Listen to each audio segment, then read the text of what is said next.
মাদারীপুরে একসাথে ৬টি স্বর্ণের দোকানে ডাকাতি হয়েছে। ডাকাতদের আঘাতে একজন আহত হয়েছেন। এ ঘটনায় কয়েক কোটি টাকার ক্ষয়ক্ষতির দাবি করেছেন ব্যবসায়ীরা। শনিবার ভোররাতে সদর উপজেলার হাউসদি বাজারের স্বর্ণ কারপট্টিতে এই ডাকাতি হয়। ভুক্তভোগীরা জানান, প্রতিদিনের মতো রাতে দোকান বন্ধ করে বাড়ি চলে যান স্বর্ণ ব্যবসায়ীরা। ভোরে একদল মুখোশধারী ডাকাত বাজারের পাহারাদারকে আঘাত করে, পরে তাকে বেঁধে অস্ত্রের মুখে জিম্মি করে রাখে।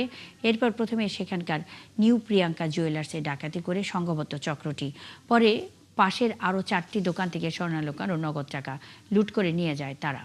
এ সময় দোকানে থাকা সিন্দুকও নিয়ে যায় ডাকাতরা। এতে তাদের কয়েক কোটি টাকার ক্ষতি হয়েছে বলে জানিয়েছেন ক্ষতিগ্রস্ত ব্যবসায়ীরা। এই ঘটনা খতিয়ে দেখার কথা জানিয়েছে পুলিশ।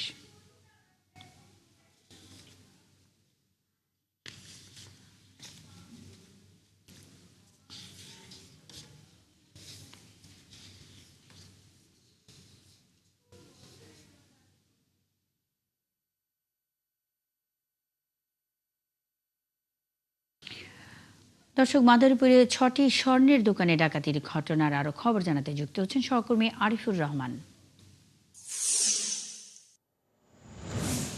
আরিফুর, এই ঘটনায় এখন পর্যন্ত কাউকে শনাক্ত করা হয়েছে কিনা? পুলিশ এ ব্যাপারে কি উদ্যোগ নিয়েছে?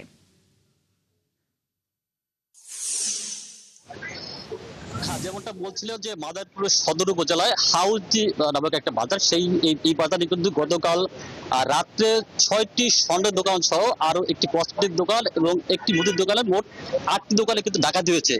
গতকাল রাত্রে প্রায় 3টার পরে একজন রাজমিস্ত্রি ওনাকে আটকিয়ে এবং বেঁধে এই স্বর্ণের দোকানে কিন্তু দোকানের তালা ভেঙে সে কিন্তু দোকানে লুট করে নিয়ে যায় এবং এখানে যে স্বর্ণ ছিল সবই কিন্তু নিয়ে যায়।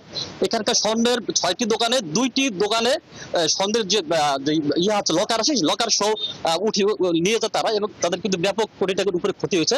আমি জানতে চেষ্টা করবো এখানকার একটি দোকান আছে, তার আসলে কিভাবে আসলে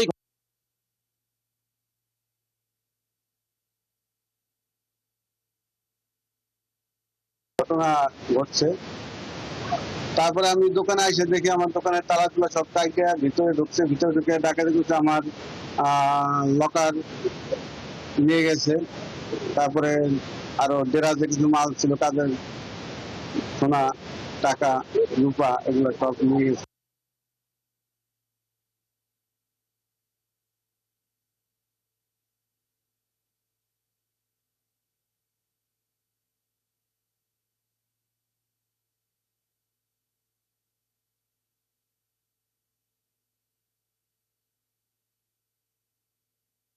পুলিশ সুপারের কাছে তিনি আসলে আমাদের জানিয়েছেন তারা ঘটনার পরপরই তারা ঘটনাস্থল পরিদর্শন করেছে। তারা জানিয়েছে যে তারা যে যাকে রাখছিল, যে মিলন বলে নামে যাকে আটকে রাখছিল, তার সাথে কথা বলছে, তার থেকে তথ্য নিয়ে দিচ্ছে এবং তাকে জিজ্ঞাসাবাদের জন্য আটক করা হয়েছে এবং তিনি আমাদেরকে এটাও জানিয়েছেন যে তারা ঘটনা তদন্ত করে আইনগত ব্যবস্থা নেবে। এই ছিল আমার কাছে মাদারীপুর। আরিফুর রহমান, আপনি আছেন, খবর রাখতে থাকুন, সঙ্গেই থাকবেন। মাদারীপুরে 6টি স্বর্ণের দোকানে ডাকাতির ঘটনা ঘটেছে। এই বিষয়ে সবশেষ খবরাখবর নিয়ে আরিফুর রহমান যুক্ত ছিলেন।